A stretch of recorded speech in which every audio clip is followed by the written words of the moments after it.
ಸೇರಿಕೊಂಡು ಉದ್ಘಾಟನೆಯನ್ನ ನೆರವೇರಿಸಬೇಕು ಅಂತ ಹೇಳಿ ಕೇಳ್ಕೊಳ್ತಾ ಇದ್ದೀನಿ.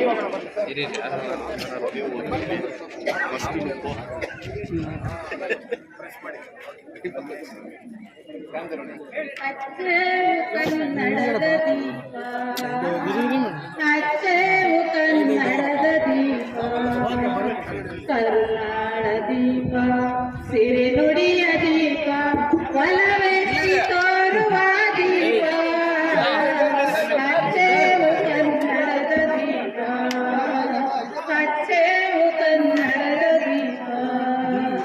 ಬಹುದಿನಗಳಿಂದ ಮೈ ಮರೆಯಿಂದ ಕೂಡಿರುವ ಕೊಳೆಯ ಕೊಚ್ಚೇವು, ಎಲ್ಲೆಲ್ಲಿ ಕಂಪಣದ ಕಂಪು ಸೂಸಲು ಅಲ್ಲಲ್ಲಿ ಕಣ್ಣ ಚಾಚೇವು.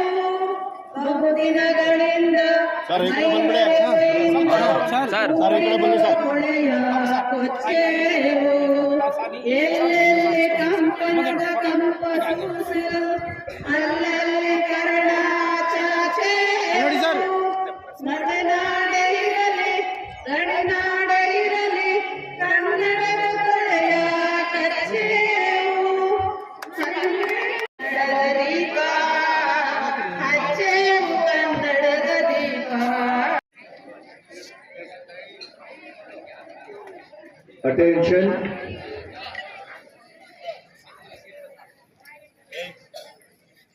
Standard days. Attention. ಈಗ 2024-25ನೇ ಸಾಲಿನ ಕರ್ನಾಟಕ ರಾಜ್ಯ 14 ಮತ್ತು 17ನೇ ವರ್ಷದೊಳಗಿನ ಶಾಲಾ ಬಾಲಕ ಮತ್ತು ಬಾಲಕಿಯರ ರಾಜ್ಯ ಮಟ್ಟದ ಥ್ರೋಬಾಲ್ ಪಂದ್ಯಾವಳಿಯನ್ನು ನಾನು ಅತ್ಯಂತ ಸಂತೋಷದಿಂದ ಉದ್ಘಾಟನೆ ಮಾಡುತ್ತಿದ್ದೇನೆ. ಜೈ ಹಿಂದ್, ಜೈ ಕರ್ನಾಟಕ. ಉದ್ಘಾಟಕರ ಘೋಷಣೆ ಆಗಿದೆ. ಈಗ ನಿಜವಾಗ್ಲೂ ಸಹ ಕ್ರೀಡಾಕೂಟ ಉದ್ಘಾಟನೆ ಆಗ್ತಾ ಇದೆ. ಇದು ಅಕ್ಷಯಲ್ಲಿ ಉದ್ಘಾಟನೆ, ಈಗ ಅಕ್ಷಯಲ್ಲಿ ಅಧಿಕೃತ ಉದ್ಘಾಟನೆ. ಎಲ್ಲ ಗಣ್ಯರಿಗೂ ಧನ್ಯವಾದ. ನಮ್ಮ ಮಾನ್ಯ ಶಾಸಕರು ಸೇರಿದಂತೆ ಎಲ್ಲ ಗಣ್ಯರಿಗೂ, ವೇದಿಕೆ ಎಲ್ಲ ಗಣ್ಯರಿಗೂ ಧನ್ಯವಾದ. ಈಗ ಪ್ರತಿಜ್ಞಾ ಸ್ವೀಕಾರ ಮಕ್ಕಳೇ ಸ್ಟೇಜ್ ಮುಂಭಾಗದಲ್ಲಿ ಬಂದ ಮಕ್ಕಳೇ ಪುನಃ ಬೇಕಾದ ಸಂಕೇತ, ಕ್ರೀಡಾಕೂಟದ ಸಂಕೇತ, ಪ್ರೀತಿಯ ಸಂಕೇತ, ಆದಿವಾದಗಳನ್ನು ಹಾಡಿಗಳ ಮುಖಾಂತರ ನಿರ್ವಹಿಸುತ್ತಿದ್ದಾರೆ. ಪಟಾಕಿಗಳ ಹಬ್ಬದ ಸಡಗರ ಸಂಭ್ರಮ 2024-25ನೇ ಸಾಲಿನ ನಮ್ಮ ರಾಜ್ಯ ಮಟ್ಟದ ಥ್ರೋಬಾಲ್ ಕ್ರೀಡಾಕೂಟ ಅತ್ಯಂತ ವಿಜೃಂಭಣೆಯಿಂದ ಈಗ ಅಧಿಕೃತವಾಗಿ ಉದ್ಘಾಟನೆಯಾಗಿದೆ. ಗ್ರಾಮೀಣ ಪ್ರೌಢಶಾಲೆ ಬೇತಮಂಗಲ ಕೆಜಿಎಫ್ ತಾಲೂಕು ಇಲ್ಲಿ ನಡೆಯುತ್ತಿರುವ ರಾಜ್ಯ ಮಟ್ಟದ ಹಿರಿಯ ಪ್ರಾಥಮಿಕ ಹಾಗೂ ಪ್ರೌಢಶಾಲೆಗಳ ಥ್ರೋಬಾಲ್ ಪಂದ್ಯಾವಳಿಗಳಲ್ಲಿ ಭಾಗವಹಿಸುತ್ತಿರುವ ನಾವು ಕ್ರೀಡಾ ನಿಯಮಗಳಿಗೆ ಬದ್ಧವಾಗಿ ನಿರ್ಣಾಯಕರ ನಿರ್ಣಯಕ್ಕೆ ಮನ್ನಣೆ ಕೊಟ್ಟು ರಾಜ್ಯದ ಹಿರಿಮೆಗಾಗಿಯೂ ಕ್ರೀಡೆಯ ಘನತೆಗಾಗಿಯೂ ಕ್ರೀಡಾ ಮನೋಭಾವದಿಂದ ಭಾಗವಹಿಸುತ್ತೇವೆ ಎಂದು ಪ್ರಮಾಣ ಮಾಡುತ್ತೇವೆ. ಜೈ ಹಿಂದ್, ಜೈ ಕರ್ನಾಟಕ.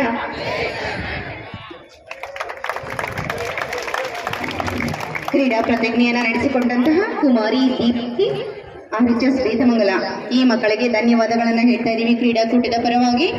ಈಗ ಭರತನಾಟ್ಯ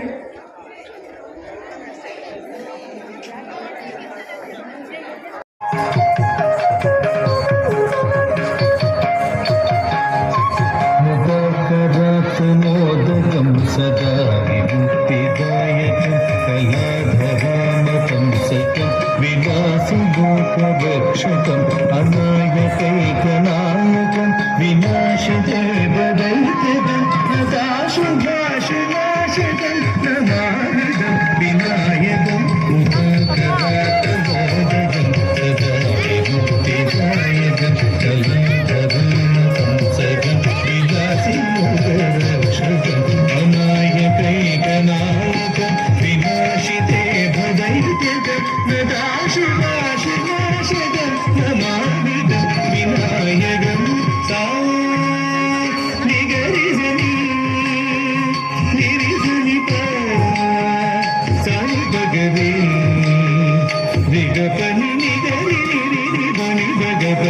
ಗೌರಿ ಸರಸ್ವತಿ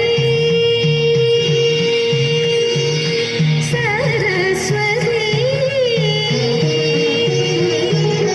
ಸರಸ್ವತಿ ಮಾಮವತು ಶ್ರೀ ಸರಸ್ವತಿ ಮಾಮವತು ಶ್ರೀ ಸರಸ್ವತಿ ಕಾಮಕೋಟಿ ಪೀಠ ನಿವಾಸಿನಿ ಮಾಮವತು ಶ್ರೀ ಸರಸ್ವತಿ ಕಾಮಕೋಟಿ ಪೀಠ ನಿವಾಸಿನಿ ಮಾಮವತು ಶ್ರೀ ಸರಸ್ವತಿ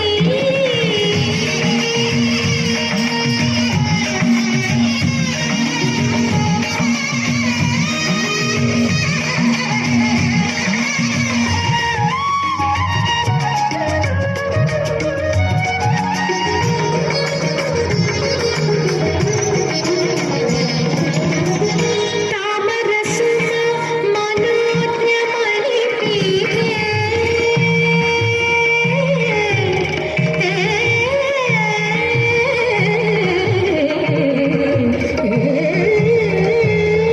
ತಾಮರಸುಮ ಮನೋಜ್ಞಮಣಿ ಪೀಠೆ ಆನಂದಾಮೃತ ವರ್ಷಿಣಿ ಮಹೇಶ್ವರಿ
ಅಖಿಲ ಚರಾಚರ ಪ್ರಿಯತನ ಸಾರೆ ನಂದನಂ ಪಂಪ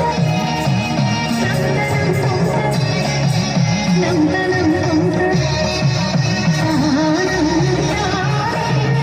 ಅಖಿಲ ಚರಾಚರ ಪ್ರಿಯತನ ಸಾರೆ ಮುನಿ ಜನ ಮನಸುಗೆ ನಿಲಯಂ ದೇವಿ ಕವಿಕುಲ ವಂದಿತ ಸುಂದರಿ ಶರಣ ಕವಿತರುಣಿನ ಅಕ್ಷರ ಚದುರಿ ಮಾಮವತು ಶ್ರೀ ಸರಸ್ವತಿ ಕಾಮಕೋಟಿ ಪೀಠ ನಿವಾಸಿನಿ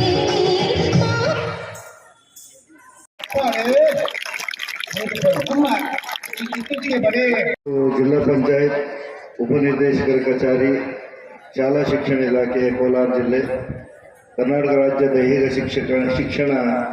ಶಿಕ್ಷಕರ ಸಂಘ ಜಿಲ್ಲೆ ಶಾಖೆ ಕೋಲಾರ ಗ್ರಾಮೀಣ ಪ್ರೌಢಶಾಲೆ ಬೇತಮಂಗಲ KGF ಇವರ ಸಂಯುಕ್ತ ಆಶ್ರಯದಲ್ಲಿ 14 ಮತ್ತು 17 ವರ್ಷ ವಯೋಮಧ್ಯ ಹಿರಿಯ ಪ್ರಾಥಮಿಕ ಪ್ರೌಢಶಾಲಾ ಬಾಲಕ ಬಾಲಕಿಯರ ರಾಜ್ಯ ಮಟ್ಟದ ಥ್ರೋಬಾಲ್ ಪಂದ್ಯಾವಳಿಗಳು ಇವತ್ತು 2024-25ನೇ ಸಾಲಿನಲ್ಲಿ ನಮ್ಮ ಗ್ರಾಮೀಣ ಪ್ರೌಢಶಾಲೆ ಬೇತಮಂಗಲ KGFನಲ್ಲಿ ನಡೀತಾ ಇರೋದು ಒಂದು ವಿಶೇಷ. ಅದೇ ನಿಟ್ಟಿನಲ್ಲಿ ಇವತ್ತಿನ ಕಾರ್ಯಕ್ರಮಕ್ಕೆ ನಮ್ಮ ಶಾಸಕರು ಆದಂಥ ನಮ್ಮ ರೂಪಕಲಾ ಮೇಡಮ್ ಅವರು ಬರಬೇಕಾಗಿತ್ತು. ಆದರೆ ಅನಿವಾರ್ಯ ಕಾರಣಗಳಿಂದ ಅವರು ಔಟ್ ಆಫ್ ಸ್ಟೇಷನ್ ಇದ್ದಾರೆ. ನನಗೂ ಸಹ ಹೇಳಿದರು, ಯಾಕಂದರೆ ನನ್ನ ಅನುಪಸ್ಥಿತಿಯಲ್ಲಿ ನೀವು ಬರಬೇಕು ಅಂತ ಹೇಳಿನೂ ಸಹ ನಮ್ಮ ಶಾಸಕರು ನನಗೆ ಮನವಿ ಮಾಡಿದರು. ಅದೇ ನಿಟ್ಟಿನಲ್ಲಿ ಇವತ್ತು ಅವರ ಅನುಪಸ್ಥಿತಿಯಲ್ಲಿ ನಮ್ಮ ಆಮು ಲಕ್ಷ್ಮೀನಾರಾಯಣ ಅವರು ಅಧ್ಯಕ್ಷತೆಯನ್ನು ವಹಿಸಿಕೊಂಡಿದ್ದಾರೆ. ಅವರು ವೇದಿಕೆಯಲ್ಲಿದ್ದಾರೆ. ಅವರೊಂದಿಗೆ ನಮ್ಮ ಚೌಡಪ್ಪ ಹೆಸರವರು ರಾಜ್ಯಾಧ್ಯಕ್ಷರು, ಕರ್ನಾಟಕ ರಾಜ್ಯದ ಹಿರಿಯ ಶಿಕ್ಷಕರ ಸಂಘ, ಜೊತೆಯಲ್ಲೇ ನಮ್ಮ ಅಪ್ಪಯ್ಯಗೌಡರು, ನಮ್ಮ ಕೃಷ್ಣಮೂರ್ತಿ ಅವರು DDP ಅವರು ಇದ್ದಾರೆ, ಈಗ ತಾನೇ ಬಂದಂಥ ಮೇಡಮ್ ಅವರು ಇದ್ದಾರೆ. ಜೊತೆಯಲ್ಲೇ ಅಪ್ಪಯ್ಯಗೌಡರು ಇರ್ಬೋದು, ನರಸಿಂಹಮೂರ್ತಿ ಅವರು ಇರ್ಬೋದು, PV ಶ್ರೀನಿವಾಸ್ ಅವರು ಇರ್ಬೋದು, ಸುಬ್ರಹ್ಮಣ್ಯ ಇರ್ಬೋದು, K ಬಾಬೂರವರು ಇರ್ಬೋದು, M ಶ್ರೀನಿವಾಸ್ ಅವರು, ಸುಬ್ರಹ್ಮಣ್ಯ ಎಸ್ ಅವರು, ಮತ್ತು ನಮ್ಮ Bವರ ಸೈದಾ ಮೇಡಮ್ ಅವರು, ಮುರಳಿ ಮನೋಹರ್ ಅವರು, ಮಲ್ಲಿಕಾರ್ಜುನ್ ಅವರು, ಚಂದ್ರಶೇಖರ್ ಅವರು, ಇನ್ನೂ ಹಲವು ಅನೇಕ ಗಣ್ಯರುಗಳು ಮತ್ತು ಎಲ್ಲ ಸಂಘದ ಪದಾಧಿಕಾರಿಗಳು ಇವತ್ತು ವೇದಿಕೆಯಲ್ಲಿದ್ದಾರೆ. ಜೊತೆಯಲ್ಲಿ ಪತ್ರಿಕಾ ಮಾಧ್ಯಮದವರು ಇದ್ದಾರೆ. ಈ ಒಂದು ಸಂದರ್ಭದಲ್ಲಿ ಕ್ರೀಡಾಪಟುಗಳಿಗೆ ಮಾತ್ರ ಒಂದು 2-3 ವಿಚಾರಗಳನ್ನು ಹಂಚ್ಕೊಳ್ಳಲಿಕ್ಕೆ ಇಚ್ಛೆ ಪಡ್ತೇನೆ ನಾನು. ಯಾಕಂದರೆ ಇದು ಆಗ್ತಿದ್ದಂಗೆ ನೀವೆಲ್ಲ ತಯಾರಿ, ಎಕ್ಸಾಮಿನೇಷನ್ ತಯಾರಿ, ಬಿಸಿಲು ಸಹ ನೆತ್ತಿಗೆ ಏರ್ತಾ ಇದೆ. ಯಾರಿಗೂ ಸಹ ಮುಖ್ಯ ಅತಿಥಿಗಳ ಭಾಷಣಗಳನ್ನು ಕೇಳುವಂಥ ಒಂದು ಸ್ಥಿತಿ ಇಲ್ಲೇನು ನಿರ್ಮಾಣ ಆಗಿಲ್ಲ ಅಂತಲೂ ಭಾವಿಸ್ತೇನೆ. ಅದೇ ನಿಟ್ಟಿನಲ್ಲಿ ಇವತ್ತೇನು 4 ವಿಭಾಗಗಳಿಂದ ಬಂದಿರತಕ್ಕಂಥ ಮಕ್ಕಳು ಯಾವಾಗಲೂ ಬೆಂಗಳೂರು ವಿಭಾಗದವರೇ ಗೆಲ್ತಾರೆ ಅನ್ನೋ ಒಂದು ಸಂದೇಶನ ಆಮಣ್ಣ ಹೇಳಿದ್ರು. ಏನ್ರಯ್ಯ ನೀವೆಲ್ಲ ನೋಡಿದ್ರೆ ಕಾಲೇಜ್ ಹುಡುಗರು ಬಂದ್ಬಿಟ್ಟಂಗಿದ್ದೀರಾ, ನಿಮ್ಮನ್ನು ನೋಡ್ತಾ ಇದ್ರೆ ಅಲ್ವೇನ್ರಯ್ಯ? ಬೆಂಗಳೂರು ವಿಭಾಗದವ್ರು ನೋಡಿದ್ರೆ ಎಲ್ಲ ಮಿಸ್ ಆಗಿ ಕಾಲೇಜವ್ರು ಬಂದಿದ್ದಾರೇನೋ ಅನ್ನಿಸ್ತಿದೆ. ಅಂದರೆ ಸದೃಢವಾಗಿದ್ದಾರೆ ಅಂತೇಳಿ ಅವ್ರಿಗೆ ಕಂಪೇರ್ ಮಾಡಿದ್ರೆ ಖಂಡಿತ ಆಮಣ್ಣ ಹೇಳಿದ್ ನಿಜ ಅನ್ಸುತ್ತೆ. ಇವರ ದೈತ್ಯರ ಮುಂದೆ ಅವರು ಹೇಗಪ್ಪ ಗೆಲ್ಲೋದು ಅಂತ ಅಲ್ವಾನ? ಹಾಗಾಗಿ ವರ್ಷ ನೀವೇ ಗೆದ್ಕೊಂಡು ಹೋಗ್ತಿದ್ದೀರಂತಲ್ಲಯ್ಯ. ಏನ್ ಸೀಕ್ರೆಟು? ಸೀಕ್ರೆಟ್ ಏನಂದ್ರೆ ಪ್ರಾಕ್ಟೀಸೇ ಸೀಕ್ರೆಟು, ಹೌದಲ್ಲ? ಹಾಗಾಗಿ ಯಾವುದೇ ಒಂದು ವಿಚಾರದಲ್ಲಿ, ಶಿಕ್ಷಣ ಇರ್ಬೋದು ಅಥವಾ ಕ್ರೀಡೆ ಇರ್ಬೋದು, ಯಾವುದೇ ರಂಗದಲ್ಲಿ ಅಭ್ಯಾಸ ಅನ್ನೋದು ಇದೆಯಲ್ಲ, ಅದು ಅಂತಿಮವಾಗಿ ಫಲಿತಾಂಶದತ್ತ ಕೊಂಡೊಯ್ತೆ ಅನ್ನೋದನ್ನ ನಾವೆಲ್ಲ ಮನಗಾಣಬೇಕಾಗಿ ಬರುತ್ತೆ. ಆ ನಿಟ್ಟಿನಲ್ಲಿ ಖಂಡಿತ ಅವರ ಸತತ ಪರಿಶ್ರಮ ಮತ್ತೆ ಅವರು ಕಲಿತಂತ ಒಂದಷ್ಟು ಟೆಕ್ನಿಕ್ಸ್ ಮತ್ತೆ ಎದುರಾಳಿಯನ್ನ ಹೇಗೆ ನಾವು ಬೀಳಿಸ್ಬೋದು ಅನ್ನೋದನ್ನ ಸಂಪೂರ್ಣವಾಗಿ ಕರಗತ ಮಾಡ್ಕೊಂಡಿದ್ದಾರೆ ಬೆಂಗಳೂರು ವಿಭಾಗದವರು ಅಂತೇಳಿ ನಾನು ಭಾವಿಸ್ತೇನೆ. ಆದರೂ ಸಹ ಅದು ಅದಕ್ಕಿಂತ ಮೀರಿದಂಥ ಒಂದು ಅಭ್ಯಾಸ ಮಾಡಿದಂಥ ಸಂದರ್ಭದಲ್ಲಿ ಖಂಡಿತ ಫಲಿತಾಂಶ ಏರುಪೇರಾಗುತ್ತೆ. ಆ ನಿಟ್ಟಿನಲ್ಲಿ ಈ ಬಾರಿ ಏನು ಬೆಳಗಾಂ ಭಾಗದಿಂದ ಬಂದಿರೋರು ಇರ್ಬೋದು, ಅವರು ಸಹ ಕಲಬುರಗಿ ವಿಭಾಗದವರು ಇರ್ಬೋದು, ಖಂಡಿತ ಇವರಷ್ಟು ಸದೃಢವಾಗಿ ಇಲ್ದಿದ್ರು ಸಹ ಗೆಲ್ತಾರೆ ಅಂತೇಳಿ ಅನ್ನಿಸ್ತಿದೆ ನನಗೆ. ಮೈಸೂರು ವಿಭಾಗದಲ್ಲಿ ಸ್ವಲ್ಪ ಗಟ್ಟಿಯಾಗಿ ಕಾಣ್ತಾ ಇದ್ದಾರೆ ಹುಡುಗರು. ಆದರೆ ಇದಾಗ್ತಿದ್ದಂಗೆ ತಾವುಗಳೆಲ್ಲ ತಮ್ಮ ರೆಗ್ಯುಲರ್ ವಿದ್ಯಾಭ್ಯಾಸದ ಕಡೆ ಮರಳಬೇಕಾಗಿ ಬರುತ್ತೆ. ಯಾಕಂತೇಳಿದ್ರೆ ಇನ್ನೇನು ಆಲ್ಮೋಸ್ಟು ನಾನು ಇವತ್ತು ಒಂದು 4 ಜಿಲ್ಲೆಯ, ನನ್ನ ವ್ಯಾಪ್ತಿಯ 4 ಶೈಕ್ಷಣಿಕ ಜಿಲ್ಲೆಯ ಈಗಾಗಲೇ ಪ್ರಗತಿ ಪರಿಶೀಲನೆ ಮಾಡಿದ್ದೇನೆ.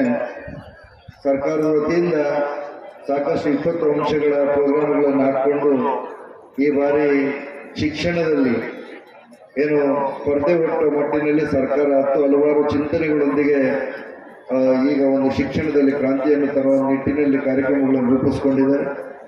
ಅದೇ ನಿಟ್ಟಿನಲ್ಲಿ ಇವತ್ತು ಹೈಸ್ಕೂಲ್ ಮಕ್ಕಳಿಗೆ ನಮ್ಮ DDP ಇಲ್ಲೇ ಇದ್ದಾರೆ, BO ಇದ್ದಾರೆ, ಗ್ರೂಪ್ ಸ್ಟಡೀಸು, ವೇಕಪ್ ಕಾಲ್ಸು, ಜೊತೆಗೆ ಅಡಾಪ್ಟೇಷನ್ನು, ಈ ಥರ ಹಲವಾರು ಇದನ್ನು ಅಳವಡಿಸ್ಕೊಂಡು ಅದರಲ್ಲಿ ಕ್ಯಾಟಗಿರೈಸ್ ಮಾಡಿಕೊಂಡು ABC, CC+, BB+, AA+ ಮಾಡಿಕೊಂಡು ಆ ಮಕ್ಕಳನ್ನು ಎಲ್ಲರೂ ತೇರ್ಗಡೆ ಆಗದೇ ಇರೋರು ತೇರ್ಗಡೆ ಆಗಬೇಕು, ಮತ್ತು ತೇರ್ಗಡೆ ಆಗುವವರು ಸೆಕೆಂಡ್ ಕ್ಲಾಸ್ ಆಗಬೇಕು, ಸೆಕೆಂಡ್ ಕ್ಲಾಸ್ ಫಸ್ಟ್ ಕ್ಲಾಸ್ ಆಗಬೇಕು, ಅವರು ಡಿಸ್ಟಿಂಕ್ಷನ್ ಆಗಬೇಕು ಅಂತೇಳಿ ಈ ಥರ ಸತತ ಪ್ರಯತ್ನಗಳು ನಡೀತಾ ಇದೆ.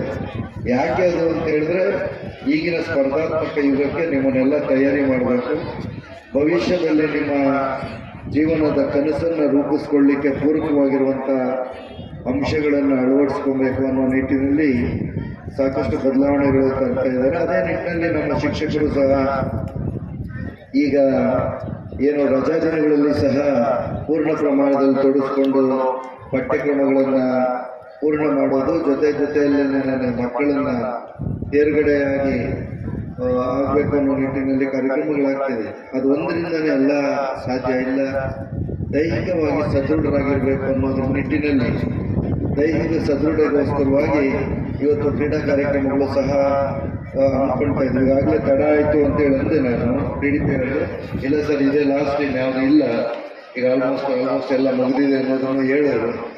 ಯಾಕಂತೇಳಿದ್ರೆ ಜನವರಿ ಪ್ರಾರಂಭಕ್ಕಷ್ಟಕ್ಕೆ ನಾವು ಸಂಪೂರ್ಣವಾಗಿ ಕ್ರೀಡೆಗಳಿಗೆಲ್ಲ ಒಂದು ಫುಲ್ ಸ್ಟಾಪ್ ಇಟ್ಟು ಪೂರ್ಣ ಪ್ರಮಾಣದಲ್ಲಿ ಏನು ಅಭ್ಯಾಸದ ಕಡೆಗೆ ಹೊರಡಬೇಕಾಗುತ್ತೆ. ಆ ನಿಟ್ಟಿನಲ್ಲಿ ಮೋಸ್ಟ್ಲಿ ಇದೆ ಲಾಸ್ಟ್ ಅಂತೇಳಿ ನಾನು ಭಾವಿಸ್ತೇನೆ.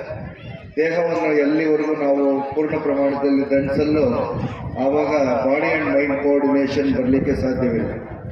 ಹಾಗಾಗಿ ಬಾಡಿ ಆ್ಯಂಡ್ ಮೈಂಡ್ ಕೋಆರ್ಡಿನೇಷನ್ ಬರಬೇಕಂದ್ರೆ ದೇಹವನ್ನು ದಂಡಿಸಬೇಕಾಗ್ತದೆ. ಪೂರ್ಣ ಪ್ರಮಾಣದಲ್ಲಿ 100 ಮಕ್ಕಳಿಗೆ 100 ಸಾಧ್ಯವಾಗುತ್ತೆ ಅಂತೇಳಿಲ್ಲ. ಯಾರ್ಯಾರು ಯಾವ ಕ್ರೀಡೆ ಕಡೆ ಒಲವಿದೆ, ಯಾವ ಕ್ರೀಡೆಯಲ್ಲಿ ಆಸಕ್ತಿ ಹೊಂದಿದ್ದಾರೆ ಅವರಿಗೆ ಮಾತ್ರನೇ ಅವಕಾಶಗಳು ಬರ್ತವೆ. ಆ ನಿಟ್ಟಿನಲ್ಲಿ ಇವತ್ತು ರಾಜ್ಯ ಮಟ್ಟದ ಥ್ರೋಬಾಲ್ ಪಂದ್ಯಾವಳಿಗಳು ಏನು ಈ ಭಾಗದಲ್ಲಿ ನಡೀತಾ ಇದೆ, ಖಂಡಿತ ಸದೃಢವಾಗಿರುವಂಥ ಮಕ್ಕಳು ಸಹ ಅದೇ ನಿಟ್ಟಿನಲ್ಲಿ ಅಭ್ಯಾಸದ ಜೊತೆ ಹಲವಾರು ಟೆಕ್ನಿಕ್ಗಳನ್ನ ಕಲ್ತ್ಕೊಂಡಿರೋ ಮಕ್ಕಳು ಸಹ ಇವತ್ತು ಇಲ್ಲಿ ಅವರ ಒಂದು ಪ್ರದರ್ಶನ ನಡೆಯುತ್ತೆ. ಆ ನಿಟ್ಟಿನಲ್ಲಿ ನಾನು ಹೇಳೋದಿಷ್ಟೇ, ಗ್ರಾಮಾಂತರ ಭಾಗದಲ್ಲಿ ಮಾತ್ರ ನಾವು ಇದನ್ನು ಕಾಣಲಿಕ್ಕೆ ಸಾಧ್ಯವಾದ. ಕನ್ನಡ ಶಾಲೆಯಲ್ಲಿ ಓದಿದಂಥ ನಾನು ಸಹ ಖಂಡಿತ ಕಬಡ್ಡಿ ಆಡ್ತಿದ್ವಿ, ಜೊತೆಗೆ ನಾವು ಅಥ್ಲೆಟ್, ನಾವು ಬೇಸಿಕಲಿ ಆನ್ ಅಥ್ಲೆಟ್. ಹಾಗಾಗಿ ಇದರಿಂದ ಅನುಕೂಲಗಳೇನಾಗುತ್ತೆ, ಈಗ ಒಂದು ಹೇಳ್ತೇನೆ, ಪೊಲೀಸು ಸೆಲೆಕ್ಷನ್, ನಾನು ಪೊಲೀಸ್ ಆಫೀಸರ್ ಆಗಿದ್ದೇನೆ ಅಂತ ಸೆಲೆಕ್ಷನ್ಸಲ್ಲಿ ಈಗಲೂ ಸಹ 100 ಮೀಟ್ರು 11.28 ಸೆಕೆಂಡ್ಸ್ ನಂದೇ ಇದೆ ರೆಕಾರ್ಡ್. ಯಾಕೆ ಇದನ್ನು ಹೇಳ್ತೀನಿ ಅಂತ ಹೇಳಿದ್ರೆ, ನಾವು ನಮ್ಮ ಏನು ಕಲಿಕಾ ವ್ಯವಸ್ಥೆಯಲ್ಲಿ ಏನು ಅಭ್ಯಾಸ ಮಾಡ್ಕೊಂಡಿರ್ತೇವೆ, ದೇಹವನ್ನು ದಂಡಿಸಿದಂಥ ಸಂದರ್ಭದಲ್ಲಿ ಆ ಮುಂದಿನ ಭವಿಷ್ಯದಲ್ಲಿ ಬದುಕು ಅಂದರೆ ಆಯುಷನ್ನು ಸಹ ಹೆಚ್ಚು ಮಾಡ್ಕೊಬೋದು. ನಾವು ಯಾರು ದೇಹವನ್ನು ಸರಿಯಾಗಿ ದಂಡಿಸೋದಿಲ್ಲ ಅವರಿಗೆ ಹಲವಾರು ಅನಾರೋಗ್ಯದ ಸಮಸ್ಯೆಗಳು ಬರ್ತವೆ. ಆ ನಿಟ್ಟಿನಲ್ಲಿ ಮಕ್ಕಳಿಗೆ ಹೇಳೋದಿಷ್ಟೇ, ನಾನು ಕ್ರೀಡೆ ಆಡುವಂಥ ಸಂದರ್ಭದಲ್ಲಿ ಪೂರ್ಣ ಪ್ರಮಾಣದಲ್ಲಿ ಆಡಬೇಕಾಗಿ ಬರುತ್ತೆ. ಅಂತ ಹೇಳಿದ್ರೆ ನಿಮ್ಗೆ ಯಾವುದು ನಮ್ಮಲ್ಲಿ PT ಕ್ಲಾಸ್ ಇರುವಾಗ ಎಲ್ಲರೂ ಆ PT ಕ್ಲಾಸನ್ನು ಬಳಸ್ಕೊಳ್ಬೇಕಾಗಿ ಬರುತ್ತೆ. ಆ ನಿಟ್ಟಿನಲ್ಲಿ ಮಕ್ಕಳಿಗೆ ಹೇಳೋಷ್ಟೇ, ದೇಹವನ್ನು ದಂಡಿಸಿದಾಗ ನಿಮ್ಮ ಮನಸ್ಸು ನಿಮ್ಮ ಮಾತು ಕೇಳುತ್ತೆ. ಆ ನಿಟ್ಟಿನಲ್ಲಿ ದೇಹ ಮತ್ತು ಮನಸ್ಸು ಎರಡು ಕೋಆರ್ಡಿನೇಷನ್ ಆದಾಗ ಸಾಧನೆಗೆ ಹತ್ತಿರವಾಗ್ತೀರಾ ಅಂತೇಳಿ ಹೇಳ್ತಾ, ಈ ಸಂದರ್ಭದಲ್ಲಿ ಎಲ್ರಿಗೂ ಶುಭಾಶಯಗಳನ್ನು ಕೋರ್ತಾ, ಗೆದ್ದವರು ಬೀಗುವಂಗಿಲ್ಲ, ಸೋತವರು ನಾವು ಸೋತಿದ್ದೀವಿ ಅಂತೇಳಿ ಅಳ್ಕೋಂಗಿಲ್ಲ. ಇವತ್ತಿನ ನಿಮ್ಮ ಸೋಲು ನಾಳೆ ಗೆಲುವಾಗುತ್ತೆ, ಇವತ್ತಿನ ನಿಮ್ಮ ಗೆಲುವು ನಾಳೆ ನಿಮ್ಮನ್ನು ದೊಡ್ಡ ಮಟ್ಟಕ್ಕೆ ಕೊಂಡೊಯ್ಯುತ್ತೆ ಅಂತೇಳಿ ಹೇಳ್ತಾ ಎಲ್ರಿಗೂ ಶುಭವನ್ನು ಹೇಳಿ ನನ್ನ ಮಾತು ಮುಗಿಸ್ತೇನೆ. ಜೈ ಹಿಂದ್. ನೆಕ್ಸ್ಟ್ ಗುಲ್ಬರ್ಗ ವಿಭಾಗದಿಂದ ಬಂದಿರುವಂತಹ ಮೋಹನೇಶ ಹೂಗಾರ, ಶ್ರೀಮತಿ ಮಂಜುಳಾ ವೆಂಕನಗೌಡ, ಶ್ರೀಮತಿ ಮೇರಿ ಮೇಡಮ್ನವರು ದಯವಿಟ್ಟು ಇದರ ನಂತರ ಅವರು ಕೂಡ ಪಡ್ಕೋಬೇಕಾಗಿ ತಮ್ಮಲ್ಲಿ ಮನವಿ ಮಾಡ್ತಾ ಇದ್ವಿ. ಬನ್ನಿ ಮೇಡಮ್ ಪ್ಲೀಸ್. ಒಂದು ಬೆಂಗಳೂರು ವಿಭಾಗದವರು ಗಣೇಶ, ಶ್ರೀಮತಿ ನೇತ್ರಾವತಿ, ಸೌರಭ್, ಪವಿತ್ರ ದಯವಿಟ್ಟು ವೇದಿಕೆಗೆ ದಯವಿಟ್ಟು ಬೇಗ ಬರಬೇಕು. ಬನ್ನಿ ಪ್ಲೀಸ್. ಇದಾದ ನಂತರ ಗುಲ್ಬರ್ಗ ಅವರು ರೆಡಿ ಆಗಿರಬೇಕು.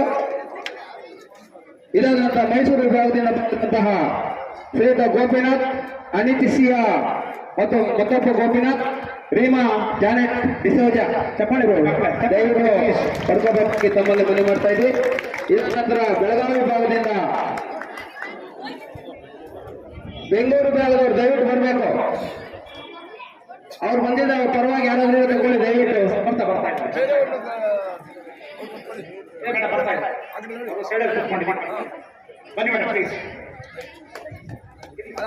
ನಮ್ಮ ಕೆಜಾಪ್ ಬಂದಿದ್ದೀರಿ. ಕೆಜಾಪ್ ಬಂದಿರೋದ್ರಿಂದ ಚಿನ್ನವನ್ನು ಕೊಡಬೇಕಾಗಿತ್ತು, ಆದ್ರೆ ಚಿನ್ನ ಖಾಲಿ ಆಗಿರೋದ್ರಿಂದ ಇಲ್ಲಿಂದ ನಾವು ಬ್ಯಾಗ್ ಕೊಡ್ತಾ ಇದ್ವಿ. ದಯವಿಟ್ಟು ತಗೊಂಡೋಗಿ. ಉತ್ತಮವಾದಂತಹ ಪ್ರೇಕ್ಷಣೀಯ ಸ್ಥಳಗಳಿದ್ದಾವೆ, ತಮ್ಮಸಂದ್ರ ಇದೆ ಸರ್, ಬೇಗ ಬನ್ನಿ, ದಯವಿಟ್ಟು ಬೇಗ ಬರಬೇಕು. ಎಷ್ಟಿದ್ದೀನಿ ಸರ್. ಈಗ ಬೆಳಗಾವಿ ವಿಭಾಗದಿಂದ ನಾಯರ್ ಅವರು, ಶ್ರೀಮತಿ ಎಸ್ ಕಾಕೇಪುರ, ಪೆಂಟು, ಪ್ರೇಮಕೋಟೆ ಇವರು ಕೂಡ ಬರಬೇಕು.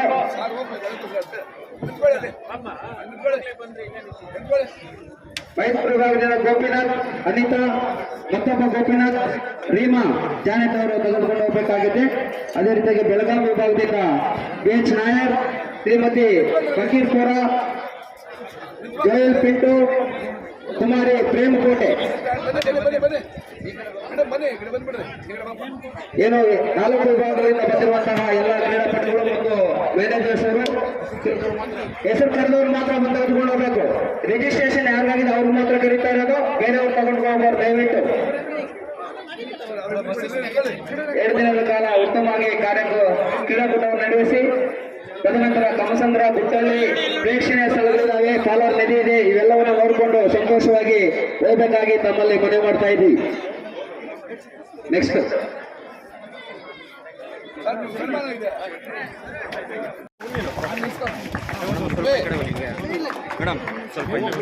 ಎಸ್, ಒಂದು 2 ನಿಮಿಷ ಸ್ಟೇಜ್ ಹೇಳ್ಬೇಡಿ. ಯಾಕಂದ್ರೆ ವಿದ್ಯಾರ್ಥಿಗೆ ವಿನಯವೇ ಭೂಷಣ, ಕ್ರೀಡಾಪಟುವಿಗೆ ತಾಳ್ಮೆಯ ಭೂಷಣ. ಆ ತಾಳ್ಮೆ ನಿಮ್ಮಲ್ಲಿದೆ ಮಕ್ಕಳು. ಇಲ್ಲಿ ತಾಳ್ಮೆ ಇರ್ತದೆ, ಅದು ಸಕ್ಸಸ್ ಇರುತ್ತೆ. ಕಪಡೆ ಜೋರಾಗಿ ಡಿ ಶ್ರೀನಿವಾಸ ಸಾಹೇಬ್ರಿಗೆ, ಮನೆ ಶಾಸಕರು, ಸ್ವತಃ ಅಥ್ಲೆಟಿಕ್ ಕ್ರೀಡಾಪಟು ಸಾಹೇಬ್ರು ಹೇಳೋದಲ್ಲ, ಸ್ವತಃ ಕ್ರೀಡಾಪಟು ಅವರು ಬಂದು ನಮ್ಮ ಮಕ್ಕಳಿಗೆ ಸ್ಫೂರ್ತಿಯ ಮಾತನ್ನು ಹೇಳಿ ಆ ಮಕ್ಕಳಿಗೆ ಉಲ್ಲಾಸ ಉತ್ಸಾಹವನ್ನು ತುಂಬಿದ್ದಾರೆ. ಮನೆ ಶಾಸಕರಿಗೆ ನಮ್ಮ ಇಲಾಖೆ ಪರವಾಗಿ ನಮ್ಮ ಸಹ ಧನ್ಯವಾದ. ಸನ್ಮಾನ್ಯ ಎಲ್ಲ ಸಂಘ ಸದಸ್ಯರು ಧನ್ಯವಾದಗಳು.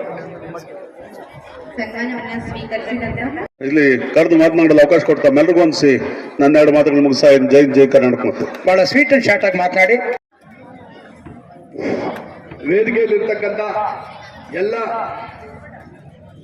ಅಧಿಕಾರಿ ವರ್ಗದವರೇ, ವೇದಿಕೆ ಮುಂಭಾಗದಲ್ಲಿ ಕೂತಿರ್ತಕ್ಕಂಥ ಎಲ್ಲ ಕ್ರೀಡಾಪಟುಗಳೇ ಮತ್ತು ನಮ್ಮ ಗ್ರಾಮೀಣ ವಿಕಾಸ ಸಂಸ್ಥೆಯ ಮಕ್ಕಳೇ, ಏನಿವಾಗ ನಾವು ಇಲ್ಲಿ ಒಂದು ಯೋಜನೆಯನ್ನ ಯಾವುದಾದ್ರೂ ಒಂದು ಕ್ರೀಡೆಯನ್ನು ನಾವು ಇಲ್ಲಿ ತಗೋಬೇಕು ಅಂದ್ಕೊಂಡಿದ್ವಿ. ಮೊದಲು 2000ರಲ್ಲಿ ನಾವು ವಾಲಿಬಾಲ್ ತಗೊಂಡಿದ್ವಿ.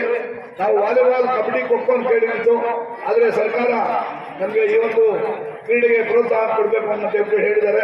ಆ ಒಂದು ಇದರಿಂದ ಎಲ್ಲ ವಿಭಾಗಗಳಿಂದ ಬಂದಿರತಕ್ಕಂಥ ಎಲ್ಲರಿಗೂ ಕೂಡ ನಾವು ಒಳ್ಳೆ ರೀತಿಯಲ್ಲಿ ಊಟ ಮತ್ತು ವಸತಿಯನ್ನ ಕೊಡೋದು ನಮ್ಮ ಜವಾಬ್ದಾರಿಯುತವಾದ ಕೆಲಸ.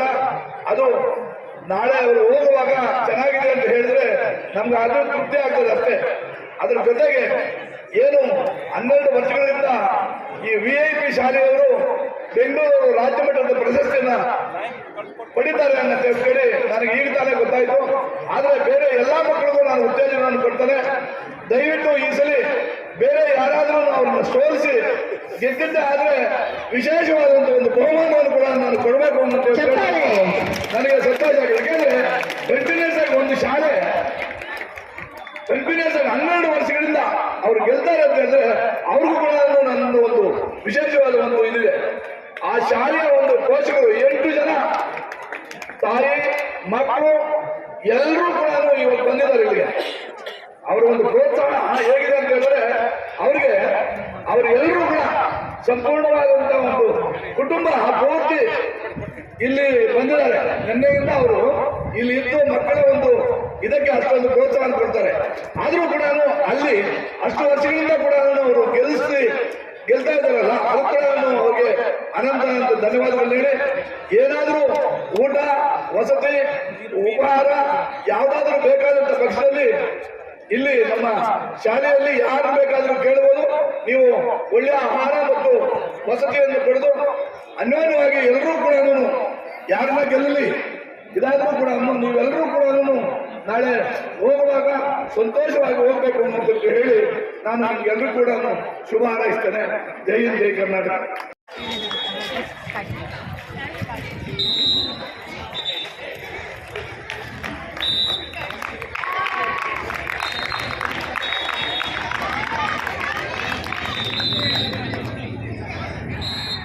ಲೈಕ್ ಮಾಡಿ ಕಳಿಸ್ತೀಯಾ ಮತ್ತೆ ನನ್ನನ್ನೇ ಕೇಳ್ತೀಯ ಹೆಂಗೆ? ಅದು ನೀವು ಕಳಿಸಿದ್ದೀರಾ ಅಂತ ಅಂತೀನಮ್ಮ.